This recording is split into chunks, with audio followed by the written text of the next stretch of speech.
क्या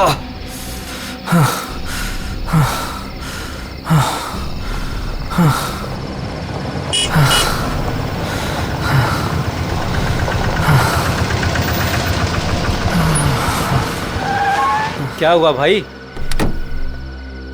अरे क्या हुआ? कोई मदद चाहिए क्या? यार मेरी गाड़ी खराब हो गई है और मुझे ये बॉक्स कहीं पहुंचाना है। हाँ वो तो ठीक है, पर है क्या इसमें? इसमें एक बहुत ही अनमोल चीज है और वक्त पे कहीं पहुंचानी पड़ेगी। मेहरबानी होगी यार तुम्हारी। हाँ हाँ चलो बॉक्स रखो। थोड़ा हाथ लगवाओ। हाँ हाँ। अरे बड़ा भारी है भैया। उठाओ। इतना बड़ा बक्सा।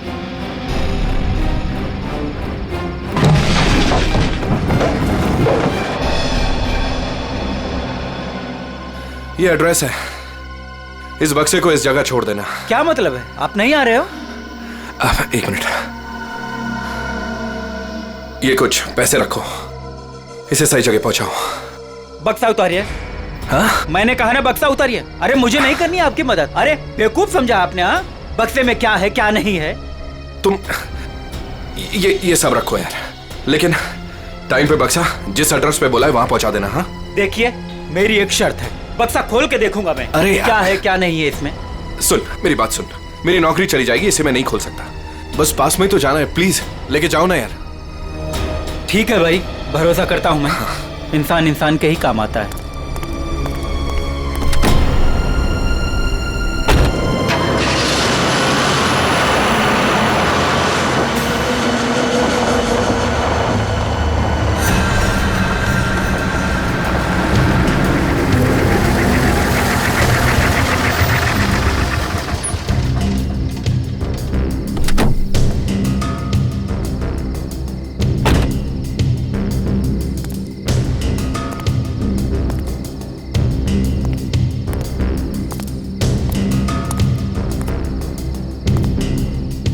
पता तो यही।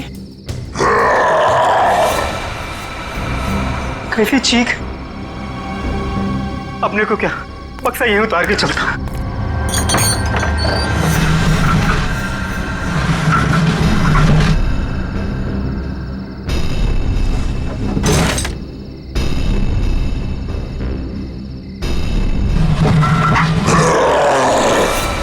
बक्से में से चीख! हे भगवान!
जरा जल्दी जल्दी हाथ पैर चलाओ तुम लोग, सब लोग।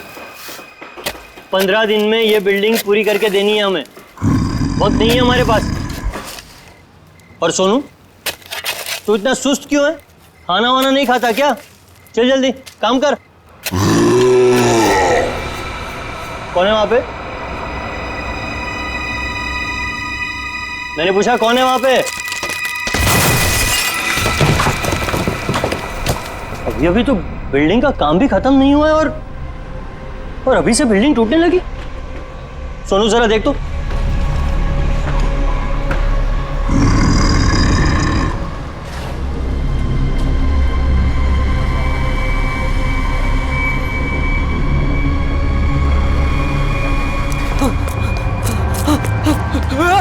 भागो, सब भागो यहाँ से। सोनू, वरना सब मारे जाओगे। सोनू हुआ क्या? सब अरे हुआ क्या? किस चीज की आवाज थी? और ये चेहरे पर निशान कैसा है? पट्टियों वाला मुर्दा। मुर्दा? मुर्दा मुर्दा कुछ नहीं होता है, ये जरूर कोई चोर और घुसाया होगा। एक काम करो, सब लोग मेरे साथ चलो, चलिए मेरे साथ।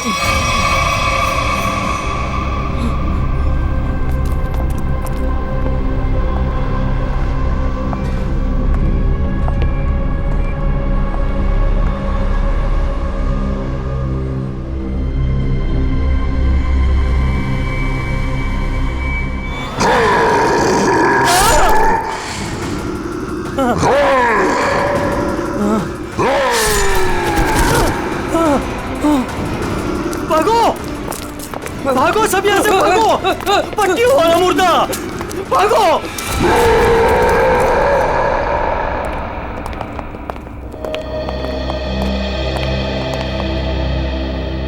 सर, मैंने और मजदूरों ने मिलकर एक फैसला किया है।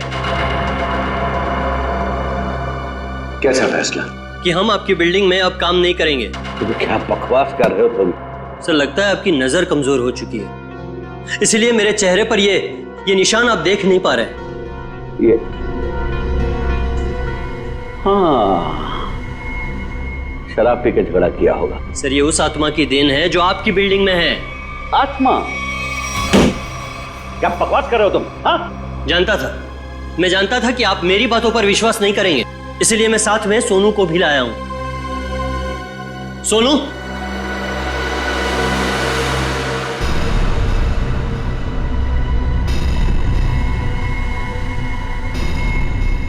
देखिए सर, बेचारा इतना घबरा गया है कि कुछ बोल नहीं पा रहा है। सोनू, ये सब क्या है? साहब, पट्टी वाला मुर्दा और कौन है इधर? कौन है? कौन है उधर?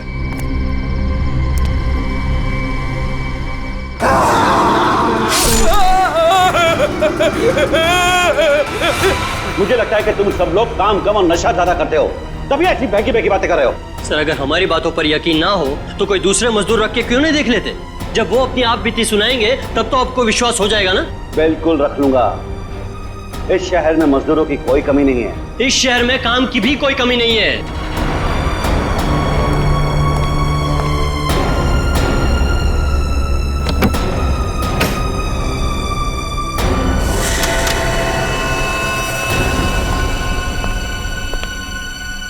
ये तुम्हारा आज तक का हिसाब। और एक बात याद रखना कि इस बिल्डिंग पर मेरे और मेरे इन्वेस्टर्स के करोड़ों रुपए लगे हैं।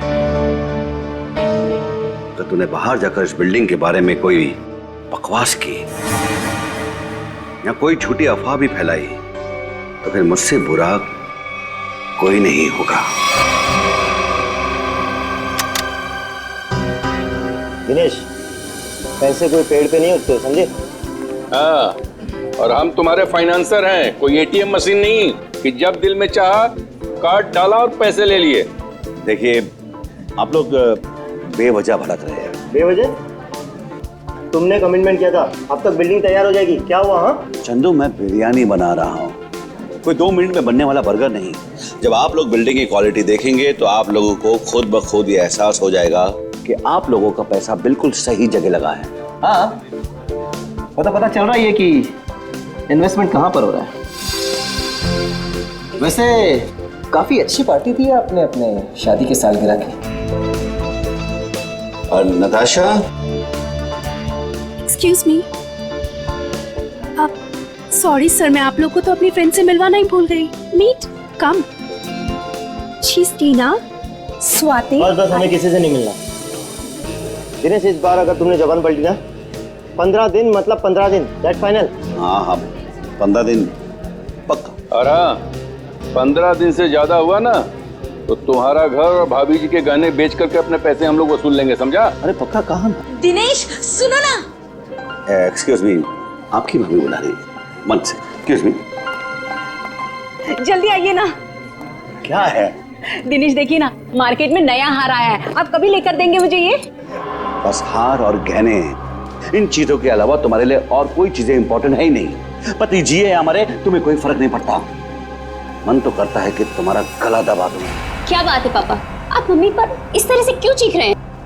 मैंने सिर्फ सालगिरह का तोहफा मांगा था और ये ऐसे कर रहे थे मुझ पर। आशा, ये जो तुम्हारे ठाट बाट और ऐशो आराम है ना, वो केवल इसीलिए है क्योंकि तुम्हारा ये पति दिन रात गधे की तरह काम करता है। पापा, अगर आपके पास इतना ही पैसा है ना तो थोड़ा हम पर भी खर्च कर दो प्लीज। पहले तो आपने फ्लैट देने के लिए भी मना कर दिया, और अब जब मम्मी ने आपसे एक छोटा सा हार मांगा तो उसमें भी आपको दिक्कत है। तुम दोनों नालायक बच्चों को तो मैं कुछ दूंगा नहीं, और तुम लोग मेरे घर में रहते हो, इसी बात से खुश रहो।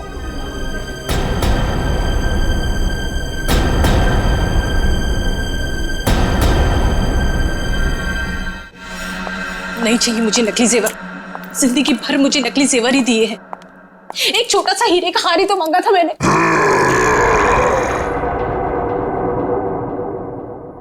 कौन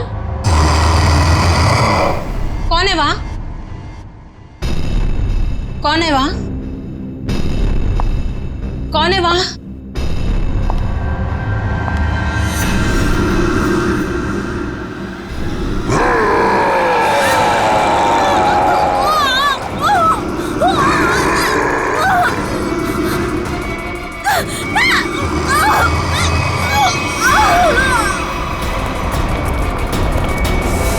आशा, आशा, आशा, आशा, क्या मम्मी? आशा, एक सांस क्या हुआ मम्मी को? मर गई।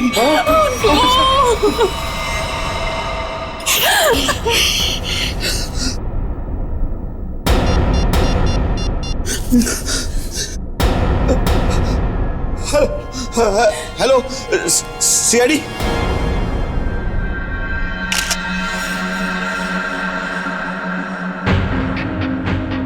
ये निशान देखा गले पे? हाँ सर, लगता है काफी जोर से गला दबाया खूनी ने। ये जो नेकलेस है ना, इससे पकड़ के घसीटा है, तभी निशान इतने गहरे हैं। शायद बिग पाइप के टूट जाने से मौत हो गई इनकी।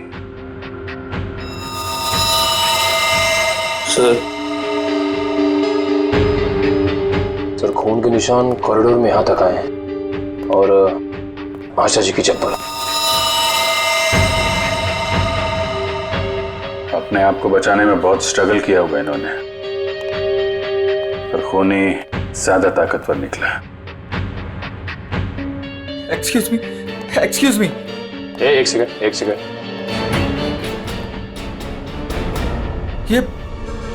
ये सब कैसे हो गया सुलेखा? आज तो इतना शुभ दिन था, शादी के सालगिरह वाले दिन। आपकी तारीफ? जी, मैं सुलेखा का हस्बैंड। अच्छा, तो आशा जी आपकी सास थी? जी। सास ससुर की एनिवर्सरी पार्टी में आप काफी लेट नहीं आ रहे हैं? वो बिजनेस मीटिंग में फंस गया था, इसलिए लेट हो गया। बस अभी पहुंचा हूं। ठीक है, इधर आ जाइए आप। दिनेश जी, आपको किसी पे शक है? कौन कर सकता है ऐसा काम? सर, मेरी वाइफ की किसी से कोई दुश्मनी नहीं थी। सर, मैं यही कह रहा हूँ कि दिनेश ने खुद ही अपनी बीवी का खून करवाया है। सर, हमने इसका झगड़ा सुना था। ये अपनी बीवी से कह रहा था कि मैं तुम्हारा गला दबा दूंगा। पति जिए या मरे तुम्हें कोई फर्क नहीं पड़ता। मन तो करता है कि तुम्हारा गला दबा दूं। तो बकवास कर रहे लोग। अगर मैंने गुस्से में कुछ कह दिया तो इसका मतलब ये तो नहीं ना कि मैं सचमुच वो कर दूंगा। वैसे ऐसा हुआ क्या था कि आपको इतना गुस्सा आ गया कि आपने गला दबाने की धमकी दे दी, वो भी शादी की सालगिरह वाले दिन? सर, इसकी वजह भी ये लोग ही है। ये मेरे इन्वेस्टर्स हैं। अब मुझे एक एक पाई ऐसे देते हैं जैसे मुझ पर एहसान कर रहे हैं। तुम लोगों की मैं एक एक पाई चुका दूंगा, वो भी ब्याज सहित, समझे? तो दे दो ना। एक मिनट, बिजनेस की बातें मत कीजिए। यहाँ पे खून हुआ है।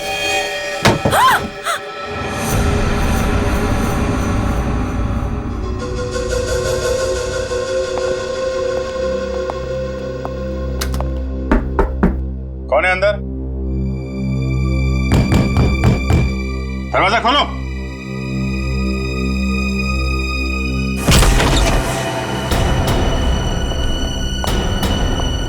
ओह माय गॉड, कौन है ये? सुनिए, छोटो, कौन हो तुम हैं? और यहाँ क्यों छुप के बैठी हो? मुर्दा पट्टियों वाला मार डालेगा। सर डरी हुई है, ऊपर से जख्मी भी। देखो, आप बिल्कुल घबराइए मत, हम लोग सीआईडी से हैं। आपका नाम क्या है? कोमल। कोमल? कोमल, आप यहाँ क्यों छुप के बैठी थी? वो पट्टियों वाला मुर्दा बाहर घूमते हुए देखा। पट्टियों वाला मुर्दा? जैसे मैं यहाँ से बाहर निकली तो पट्टियों वाला मुर्दा बाहर था। अच्छा ठीक है, तुम वो जो भी पट्टियों वाला मुर्दा था उसका स्केच बनवा सकती हो? हाँ। वेरी गुड, स्केच आर्टिस्ट को बुलवाओ और इस घर का कोना कोना छान मारो, देखो खूनी के बारे में कुछ सुराग मिलता है क्या। जाओ।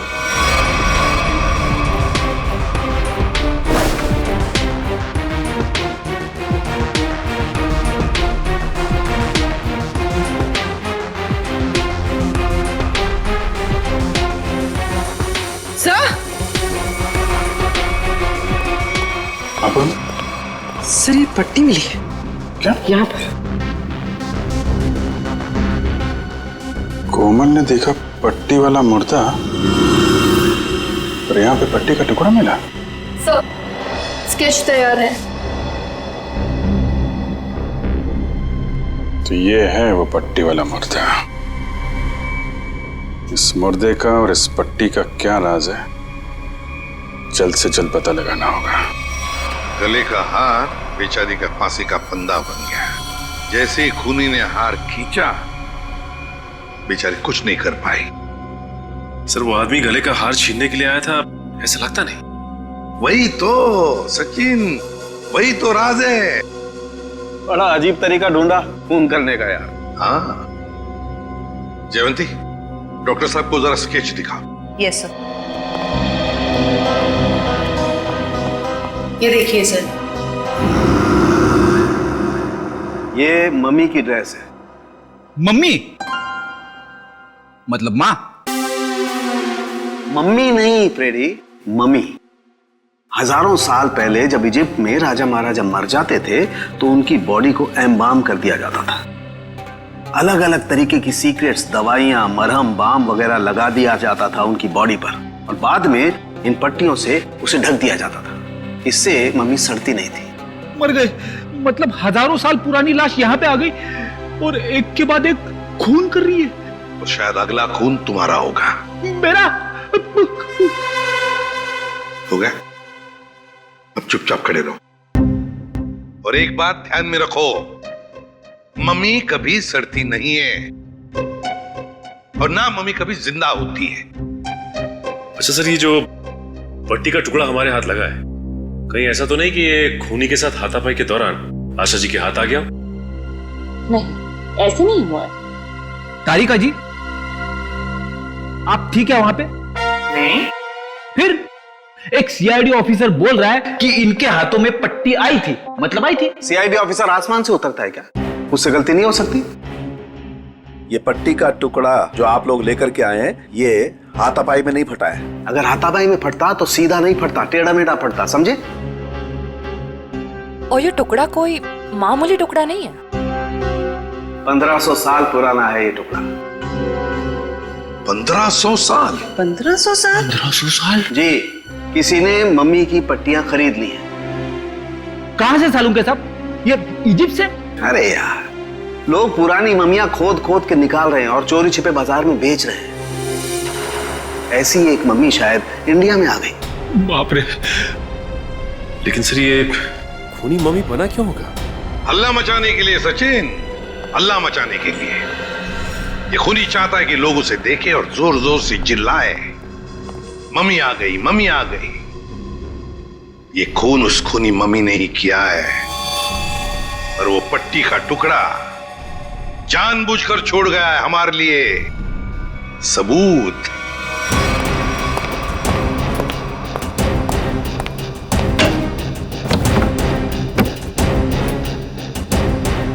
आज तो मैं इस मम्मी का काम तमाम कर दूंगा।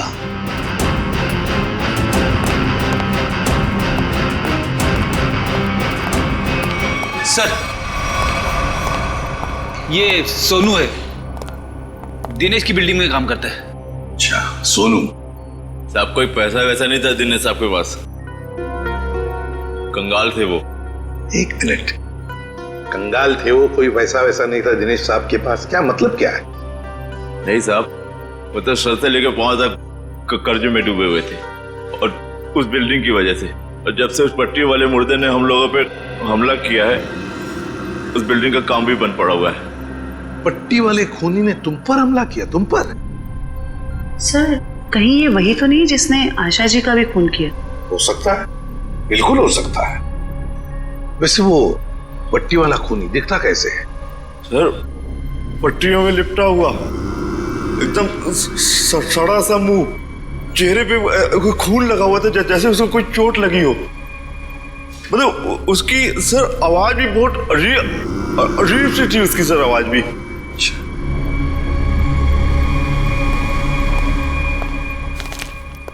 एक मिनट, क्या वो ऐसा दिखता था? हाँ साहब, ये तो था वो। चलो ठीक है, तुम जा सकते हो। अगर जरूरत पड़ी तो हम तुम्हें फिर से बुला लेंगे। सर, ये जो कोई भी आशा जी का खून करने के लिए आया था, या तो पहले से मम्मी बन के आया था, या फिर पार्टी में आने के बाद उसने अपना हुलिया बदला है। सर, काम करते हैं, पार्टी का फुटेज देखते हैं।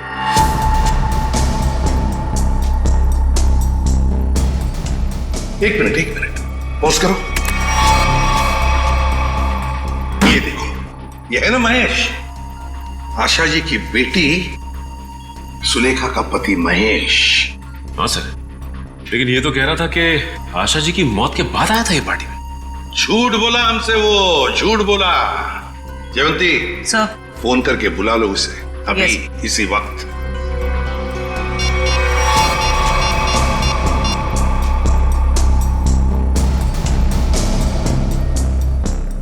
सर, फोन नहीं उठा रहा है। महेश फोन नहीं उठा रहा है, उसकी आधी कारस्तानी तो इसी से समझती है। रेडी, मोबाइल फोन रिकॉर्ड्स निकालो उसके।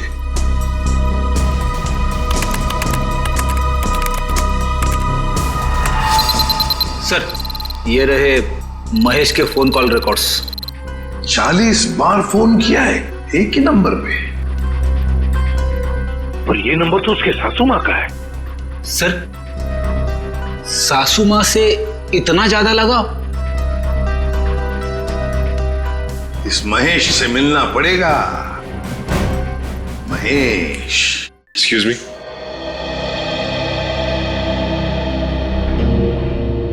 क्या महेश घर पे है इस वक्त? नहीं सर, महेश जी तो अभी घर पे नहीं है। लेकिन प्रॉब्लम क्या है सर? देखिए, महेश ने हम सबसे झूठ बोला। जब आपकी मां का खून हुआ, उससे पहले ही महेश वहां मौजूद था। आपका मतलब है मेरे पति ने खून किया है? देखिए, हमें उस पर शक है। लेकिन सर, वो ऐसा क्यों करेंगे? पैसों के लिए। पैसों के लिए किया होगा उसने। सब पैसों के लिए? लेकिन सारा पैसा तो डैडी के पास है, उन्होंने आज तक माँ को कभी कुछ नहीं दिया।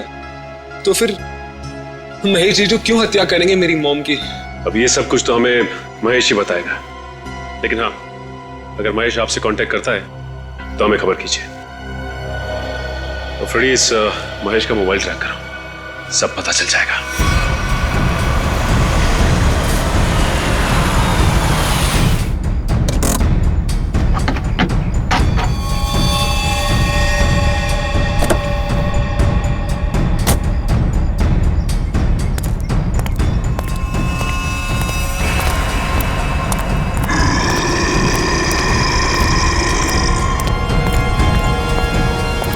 आज ये पट्टियों वाला मुर्दा मिल जाए बस।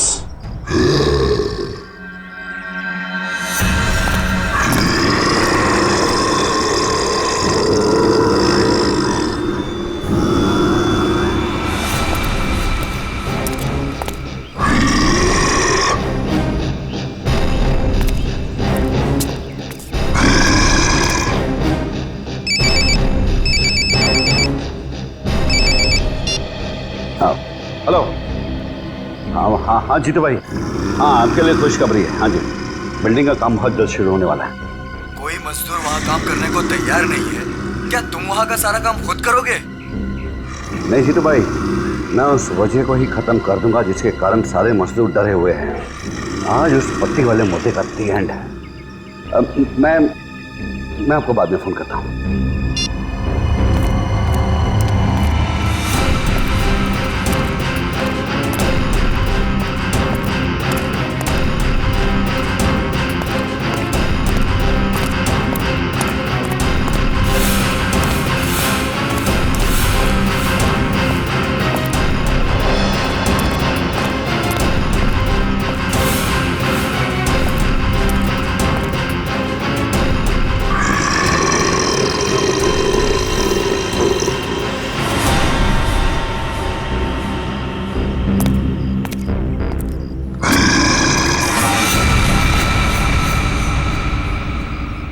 आवाज आई,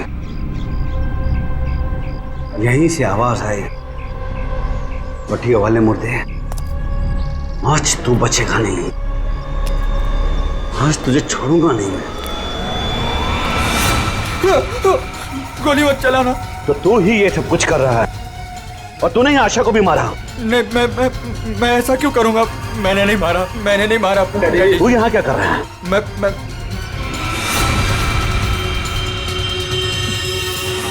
डैडी, वो आपके पीछे है। ना महेश, मैं तेरी किसी भी चाल में आने वाला नहीं। मैं सच कह रहा हूँ, वो पट्टी वाला मुर्दा आपके पीछे ही है।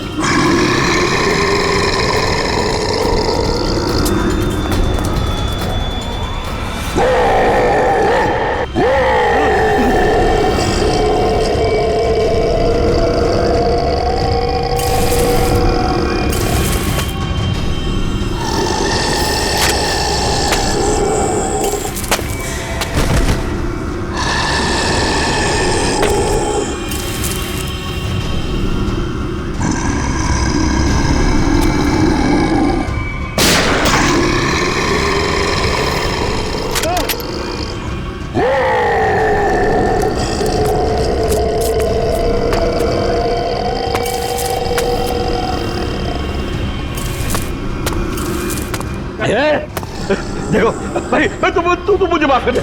मुझे क्यों मेरे पीछे पीछे कुछ भी नहीं है। देखो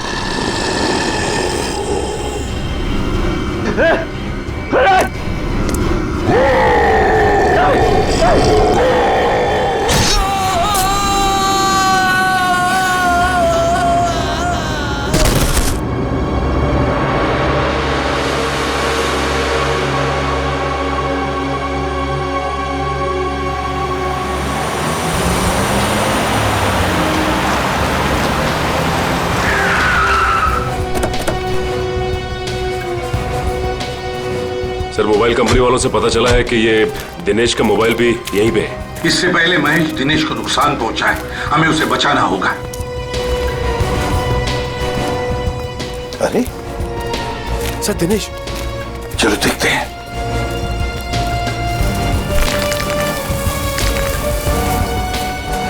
माय गॉड, ये तो जिंदा है। सर जल्दी से एम्बुलेंस बुला, जल्दी। फ्रेडी, जयवंती, देखो आसपास। Yes sir.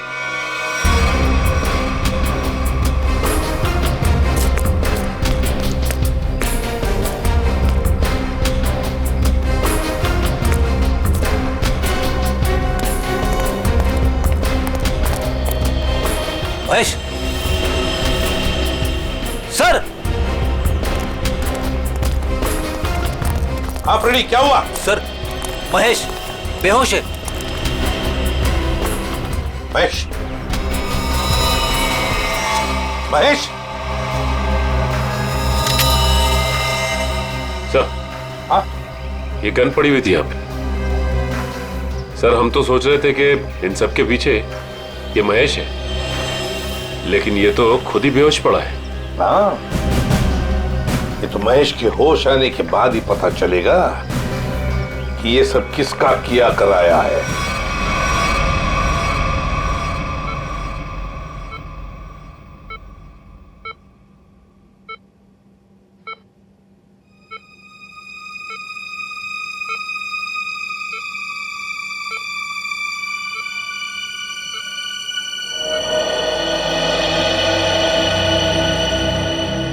डॉक्टर साहब, अब कैसी तबीयत है मेरे पापा की? फिलहाल इनकी तबीयत नाजुक है, अभी कुछ भी कहना मुश्किल है। 48 घंटे ऑब्जर्वेशन में रखेंगे, फिर देखते हैं क्या करना है। Okay, excuse me. मैं कभी सोच भी नहीं सकती कि मेरा पति इतना घिनौना मुजरिम निकलेगा। पहले तुमने मेरी माँ को मार दिया और अब मेरे पापा पे तुमने हमला किया। ये तुम क्या कह रहे हो सुलेखा? देखो, मैंने ऐसा कुछ भी नहीं किया है। मैं निर्दोष हूँ, बेकसूर हूँ। हर मुजरिम यही कहता है कि उसने कुछ नहीं किया, वो निरपराध है। लेकिन सारे सबूत उसी आदमी की तरफ उंगली उठाकर कह रहे हैं कि ये इस आदमी ने किया है, और वो आदमी है तुम। लेकिन सर, आपके पास ऐसा कौन सा सबूत है जो ये साबित करता है कि खून मैंने किया है? एक हो तो बताए।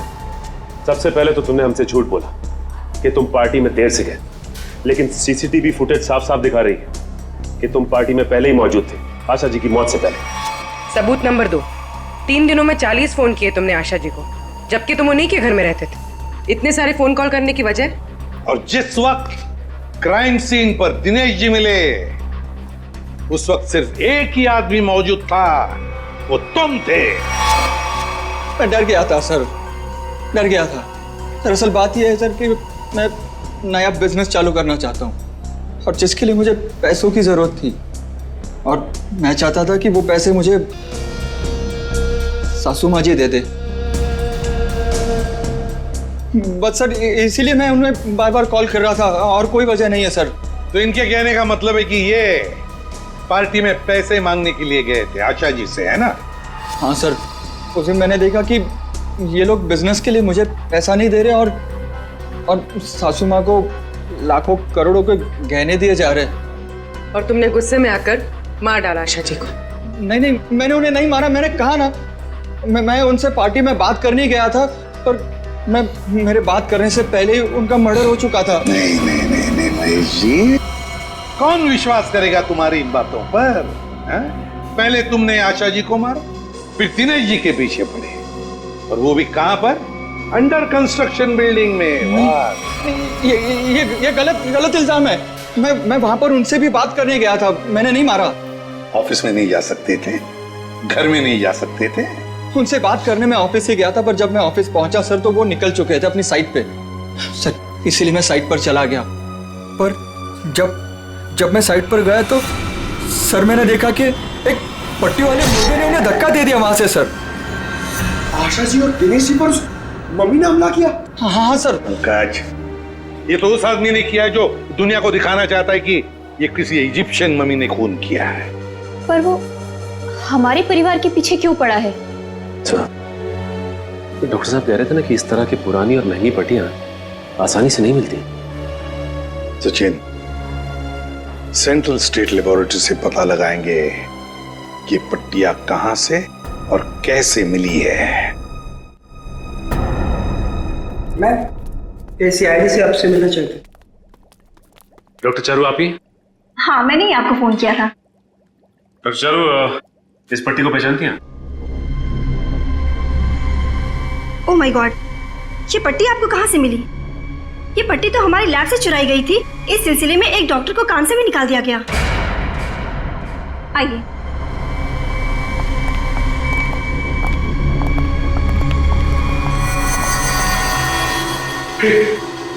ये तो वही मम्मी है ना जो इजिप्ट में होती है। मतलब ये नींद में चलकर यहाँ पर आ गई। आप भी अच्छा मजाक कर लेते हैं। दरअसल हर साल इजिप्ट से इन मम्मीज को हमारे यहाँ रिसर्च के लिए भेजा जाता है, और सर ये मम्मीज 1500 साल पुरानी है। तो क्या सिर्फ इन्हीं मम्मीज की पट्टी गायब है? हाँ सर, कुल 5 मम्मीज की पट्टियाँ चोरी हुई थी, जिसमें से 2 पे मैं काम कर रही हूँ इन्हें गलने से बचाने के लिए। अच्छा, आप कह रही थी ना कि एक डॉक्टर को काम से निकाल दिया गया पट्टी चुराने के इल्जाम में, उसकी डिटेल मिल सकती है हमें? हाँ सर, देती हूँ।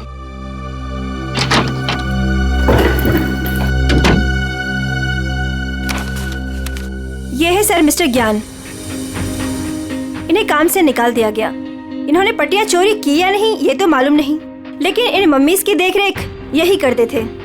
और हाँ सर, उनकी एक पर्सनल असिस्टेंट भी थी। इनके असिस्टेंट का कोई फोटो, नंबर या एड्रेस है आपके पास? वो उनकी पर्सनल असिस्टेंट थी, इसलिए हमारे पास उनकी कोई डिटेल्स नहीं है। सर, 5 मम्मीज की पट्टियां गायब है और खूनी खुद मम्मी बनकर दिनेश के परिवार के पीछे पड़ा है। हाँ मम्मी, ये खूनी दिनेश के ऊपर दोबारा हमला करेगा। क्या हुआ डॉक्टर? आप पापा को इतनी अचानक से क्यों शिफ्ट कर रहे हैं? देखिए, इनकी हालत पहले से ज्यादा बिगड़ गई है। अगर इन्हें आरजे हॉस्पिटल भर्ती नहीं कराया गया तो इनका बचना मुश्किल हो जाएगा।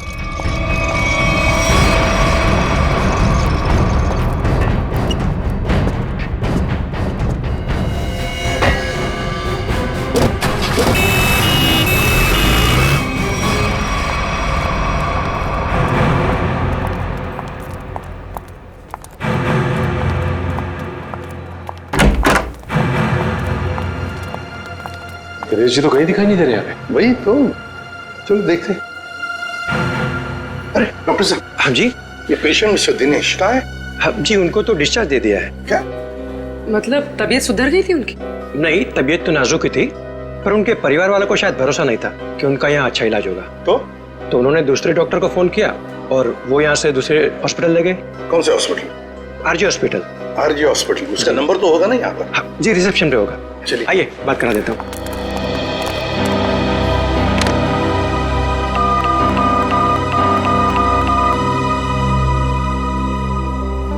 Hello, RJ hospital. देखिए, मैं एसीपी प्रद्युमन बोल रहा हूँ, सीआईडी से। आपके हॉस्पिटल में अभी अभी एक पेशेंट एडमिट हुआ है। दिनेश नाम है उनका। नहीं हुआ है?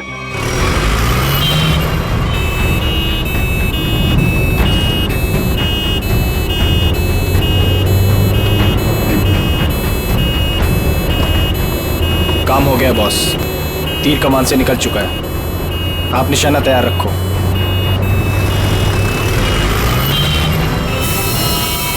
अरे धुआं?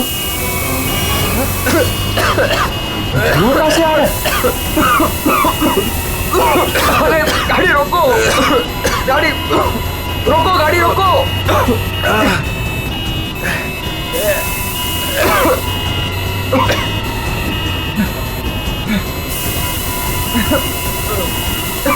धुआं बढ़ते ही जा रहा है ये।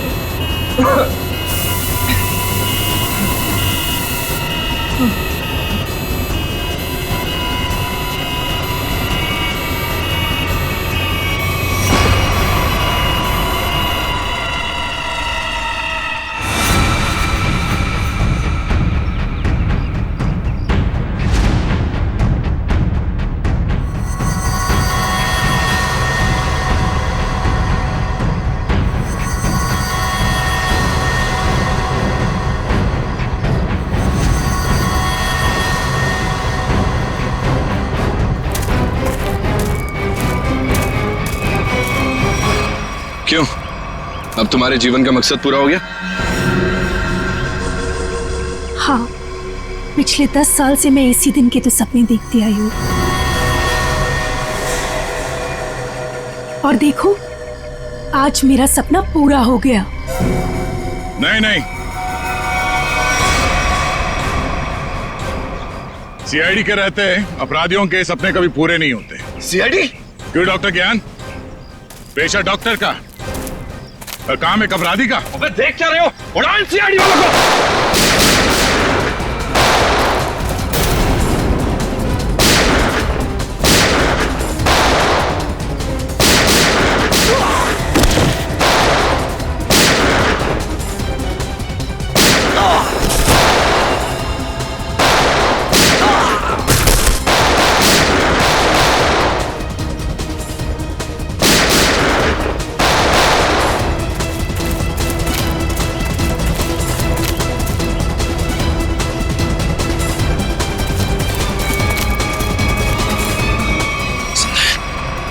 सब बेहोश है, इनको होश में आना पड़ेगा।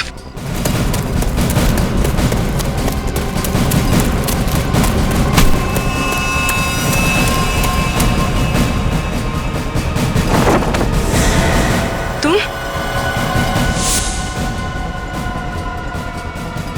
जिंदा लोगों को मम्मीफाई करी थी ना? मैं तुम्हें सिखाती हूँ मम्मीफिकेशन किसे कहते हैं। अपराधियों को मम्मीज बनाने का काम हम करते हैं। मैं दिनेश की सेक्रेटरी सिर्फ इसलिए बनी ताकि इससे अपने भाई के मौत का बदला ले सकूं, और इसलिए मैंने मम्मी बनकर इसकी बिल्डिंग में काम करने वाले लोगों पर हमला किया ताकि मम्मी की अफवाह फैल जाए। तुम कुणाल की बहन हो? नाम मत लो अपनी गंदी जबान से मेरे भाई का। एक वक्त था जब वो तुम्हारा सबसे करीबी दोस्त था, और तुमने क्या किया? दोनों साथ गए थे ना विदेश पैसा कमाने के लिए। सर, इसको सहयोग से एक मम्मी मिली, और मेरा भाई चाहता था कि वो ये मम्मी वहां की देश की सरकार को सौंप दे, लेकिन ये दिनेश उसे ग्रे मार्केट में बेचना चाहता था। सर ऐसा सर।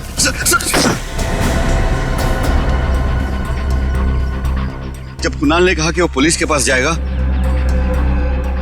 तो मैंने उसे मारकर जमीन में गाड़ दिया और मम्मी बेचकर अमीर बन गया। वाह, बहुत अच्छा काम किया तुमने। पैसों के लालच में तुमने दोस्ती को जमीन में गाड़ दिया।